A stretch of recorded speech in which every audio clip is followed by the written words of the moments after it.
মেয়ের জ্যাঠা সে তার প্রথমে দেখতে পায়, দেখার পরে তো উনি হতভম্ব ছিল। তারপর পাড়া প্রতিবেশী এলাকায় সবাইকে ডাক দিছে, মৃত অবস্থায় ছিল এখানে। সন্তান মানুষ করতে রক্ত পানি হয়ে যায়। আর আমার 9 বছরের মেয়ের মৃত্যুর খবর পেয়ে দুবাই থেকে গ্রামে ছুটে এসেছেন বাবা জাকির হোসেন। সোমবার ভোরে কুমিল্লা সদর দক্ষিণ উপজেলার নিজ বাসা থেকে স্কুলে যাওয়ার জন্য বের হয় তৃতীয় শ্রেণীর ছাত্রী ঝুমুর। 10টায় ফেরার কথা থাকলেও না আসায় খোঁজাখুঁজি শুরু করেন মা ও স্বজনরা। ঘটনার এক পর্যায়ে ধান খেতে মিলে মরদেহ। স্কুলের ড্রেস, জুতা আর ব্যাগটা পড়েছিল তার মরদেহের পাশে।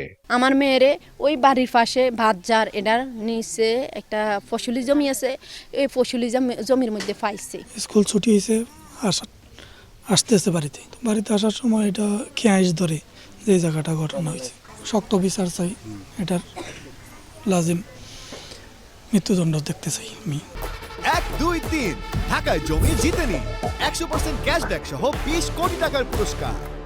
এই ঘটনায় নিহতের মা বাদী হয়ে সোমবার সন্ধ্যায় মামলা করে। মঙ্গলবার দুপুরে এই ঘটনায় জড়িতদের গ্রেফতার দাবিতে মানববন্ধন করেন এলাকাবাসী। মেয়ের জ্যাঠা সে তার প্রথমে দেখতে পায়, দেখার পরে তো উনি হতভম্ব ছিল। তারপর পাড়া প্রতিবেশী এলাকায় সবাইকে ডাক দিছে, মৃত অবস্থায় ছিল এখানে। দ্রুত তাকে অ্যারেস্ট করে তাকে ফাঁসির আয়াতে না হোক, অন্য যেভাবে মার্ডার বুক খালি হয়েছে অন্য মারাদের যেহেতু বুক খালি না হয়।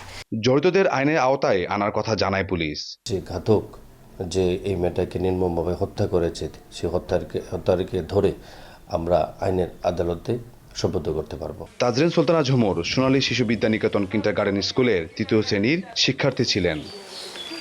ইশতিয়াক আহমেদ, সময় সংবাদ, কুমিল্লা।